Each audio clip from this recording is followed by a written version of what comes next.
Hey, how's it going, everybody? If you're new here, welcome in.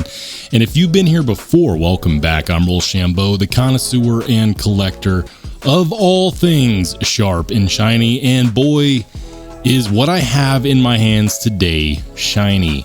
And not only that, this is a knife that represents a deviation from the norm for me, because if you didn't know, I'm not the biggest fan of automatic knives, and yet here it is. This is the KnifeJoy exclusive ProTech Strider limited edition. This is one of those knives that comes out seasonally. I don't know if they'll be making more of these or not. At the moment, these are available and they're actually on sale. This is the ProTech Strider Grinch edition, and I absolutely love this knife. And what's odd is that I have rules. One of my rules is I don't like out the side automatic knives. For some reason, I just don't. I don't see a whole lot of use for them in general, given how good the action is on manual folders these days, and also given that manual folders do typically have an advantage when it comes to safety and reliability. With all of that said, rules are meant to be broken, and whenever you find an exception to the rule, that's one that you know you're going to love. The exception to the rule this time is for a couple different reasons. But before we get into that, I wanted to go over what this is, how much does it cost, what's it made out of, so on and so forth. I'll tell you what I really like, and I'll let you decide for yourself if this is one of those knives that is worthy of being an exception to the rule. First of all, we have a overall length of 7 inches. That's a 3-inch blade made of 154 cm and a 4-inch handle, which is aluminum. The aluminum is in this green variation, and we have the Grinch face here on the edge of the handle scale. The firing button is black pearl inlay. I'm not entirely sure what to call that hardware. It's a hex head, and none of my regular bits actually fit that, which is weird. It makes me wonder if it's a proprietary size specific to either ProTech or Strider. In this case, I just don't have the right bit, but we'll have to fix that because I do like to take apart and maintenance my knives. The handle scales come together in this clamshell design, so there's no need for a backspacer, and it is of course a single-sided pivot. We have a bit of jimping here on the handle scales that extend to the spine of the blade, and the blade itself is a beautiful two-tone mirror polish that's been hand ground by Mike Irie out of Colorado Springs. The blade centering is perfect, and the pocket clip is deep carry. We have flush screws on that pocket clip, and it is not reversible.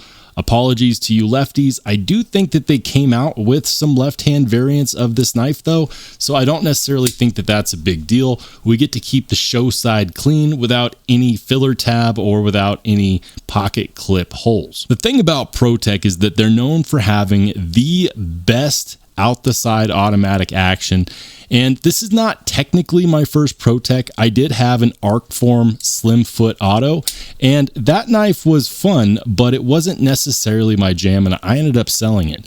The action was a little bit sluggish, but they were known for doing that specifically on that model. Even though it was an Arcform knife, that one was made by ProTech.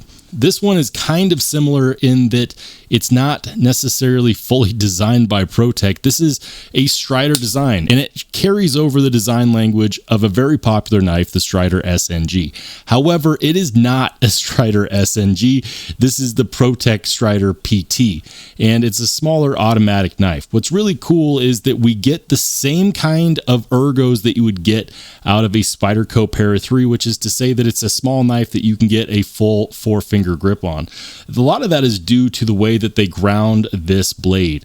This is in fact a finger choil, and you can tell because it also has a sharpening choil which goes away from the plunge grind and gives you plenty of space so that when you go to sharpen this blade, it won't end up with an ugly smile. In classic Strider design, if you do go into a reverse grip on this knife, we have jimping here on the back of the handle scales, and that's so that in a reverse grip you get some extra texturing right there, which is key if you are someone that defends their Slurpees at the gas station. But for the rest of us, it's just kind of a cool design note.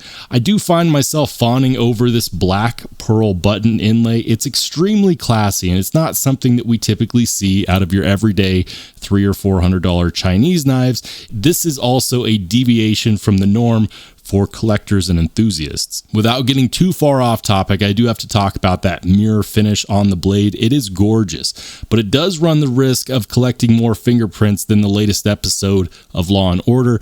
It's something that I find myself continually going to wipe off because I do enjoy looking at it. And this is one of those knives that I could totally see myself fawning over, but I will still carry it, because even though this is a knife that could get scratches on that beautiful mirror finish, it's also one that I find being very difficult to put down. Now, typically versions like this that have that black pearl button and the hand ground blade by Mike Irie typically go for about $400. And if you want something super custom, you can actually get this more customized upwards of $1,000. With that being said, KnifeJoy actually has these on sale right now for $390. I don't see that price going any lower, and I also wouldn't be surprised if this remains a limited run and we don't see any more of this specific model in the future. So if you want one, I'll make sure to link it down below. That won't be an affiliate link. It'll just be a link that if you want one, you can go ahead and pick it up. I enjoyed the small form factor. I enjoy the fact that we have some custom elements and that we also have some pocket jewelry elements, which, you know, typically I'm not big on the term pocket jewelry, but the moment you add a black pearl inlay to that button, it does kind of make it that. Also, it has that Christmas theme, and I'm not huge on Christmas as a holiday, but I do actually really like the Grinch, and so that fits well with my personal preferences too. As to why I believe that this is an exception to my rule, aside from the fact that I did buy it, is that it has exceptional action. Now, it's not one of those things that I got bored of right away, and I wondered if I would. I find myself finding reasons to put it in my pocket, to fire the blade, and it's probably not something you should do in general public. It's frowned upon whether it's an automatic or not, but people get scared when you pull out your switchblade and you start playing with it, like, oh my goodness, what's this guy gonna do? Maybe another reason you end up on Law & Order with your fingerprints on the blade. We're just gonna go ahead and wipe those off. This is a beautiful knife that meets at the crossroads between collector, enthusiast, and everyday carry, and that's something that I really enjoy. The glue that brings it all together is the excellence that is the ProTech action. It is very smooth, it's very quick, it has a nice satisfying click, and all of the QC things check off. The blade centering is good, the lockup is good, the action is good, there's no wiggles and jiggles. It's just a really solid design from a really solid American-made company.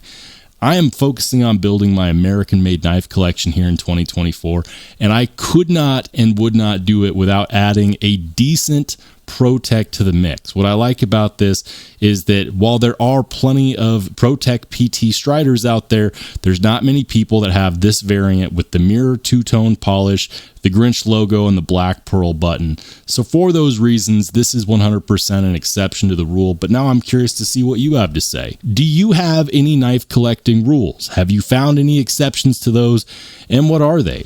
Are you going to consider one of these Grinch Edition ProTech Striders while they're still available, or is it a pass for you? Let me know in the comments section down below. And by the way, if you want to watch more awesome knife and EDC content, click on one of the videos that pops up next.